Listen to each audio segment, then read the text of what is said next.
अस्सलामुअलैकुम नाजरीन चेयरमैन पाकिस्तान तहरीक इंसाफ जनाब इमरान खान का बड़ा बयान सामने आ गया। इमरान खान का कहना था कि जुमे के रोज़ मैंने मुल्क भर में एहतजाज की कॉल दे दी है।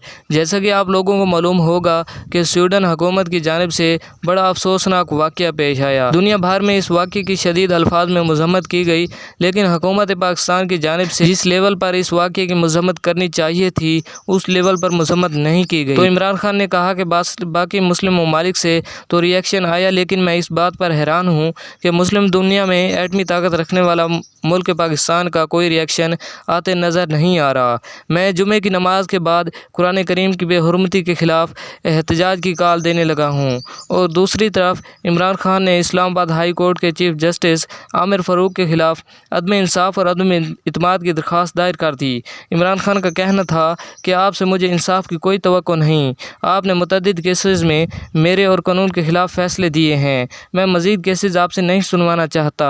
और सबसे इम्पोर्टेंट बात यह है कि आप लोगों को मालूम होगा कि इमरान खान को जब इस्लामाबाद हाई कोर्ट के इहाते से गिरफ़्तार किया गया था तो इस वक्त इस्लामाबाद हाई कोर्ट के चीफ जस्टिस ने यह कहा था कि यह तरीक़ाकार गलत है, लेकिन इमरान खान की जो गिरफ़्तारी की गई है ये कानून के मुताबिक है। इससे ठीक 2 दिन बाद सुप्रीम कोर्ट ऑफ पाकिस्तान ने हुक्म जारी किया था ये जो गिरफ़्तारी है ये गैर कानूनी गिरफ़्तारी है। और दूसरी जानिब इमरान खान क्वेटा के अंदर एक वकील के केस में सुप्रीम कोर्ट ऑफ पाकिस्तान से दरख्वास्त ज़मानत दायर कर दी है।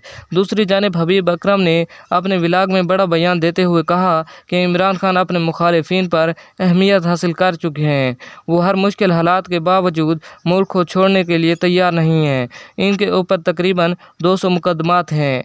पार्टी छोड़ी जा रही है फिर भी वो मुल्क छोड़ने को तैयार नहीं है। नाअहली और जेल के केसेस इनके सर पर ऊपर मंडलाने लगे हैं, मगर फिर भी वो यहीं रहने पर कासिद हैं। इमरान खान और पाकिस्तान में रहने को अपनी ताकत समझते हैं, मगर इनके मुखालिफिन मुल्क से बाहर जाने को अपनी अफियत समझते हैं। इनके दरमियान फ़र्क कोई मामूली सा नहीं है। दूसरी जानिब एक तरफ इमरान खान और दूसरी तरफ जरदारी और शरीफ ख़ानदान हैं। इमरान खान का कहना था कि जो मर्ज़ी हो जाए मैं मुल्क को छोड़कर कहीं नहीं जा रहा। पाकिस्तान मेरा घर है और मैं यहीं रहकर अपने केसेस का मुकाबला करूंगा। आज इन्होंने लाहौर हाई कोर्ट के अंदर ये बयान भी दिया कि हर चीज़ का मैं सामना करने के लिए तैयार हूँ। दूसरी तरफ नवाज़ और जरदारी ख़ानदान जब भी मुश्किल वक्त आया वो डील करके मुल्क से फ़रार हो जाते हैं। अब ये भी खबरें आ रही हैं कि इमरान खान को दोबारा गिरफ़्तार कर लिया जाएगा, क्योंकि आप लोगों को मालूम होगा कि बहुत से सहाफ़ियों ने ये खबर दी थी कि इमरान खान को ईद तक का टाइम दिया गया है। ईद के बाद इमरान खान को दोबारा गिरफ़्तार कर लिया जाएगा। तो अब देखना ये है कि चेयरमैन पाकिस्तान तहरीक इंसाफ जनाब इमरान खान की गिरफ़्तारी होती है या नहीं। ये तो हुकूमत के ऊपर है कि हुकूमत आगे क्या चाल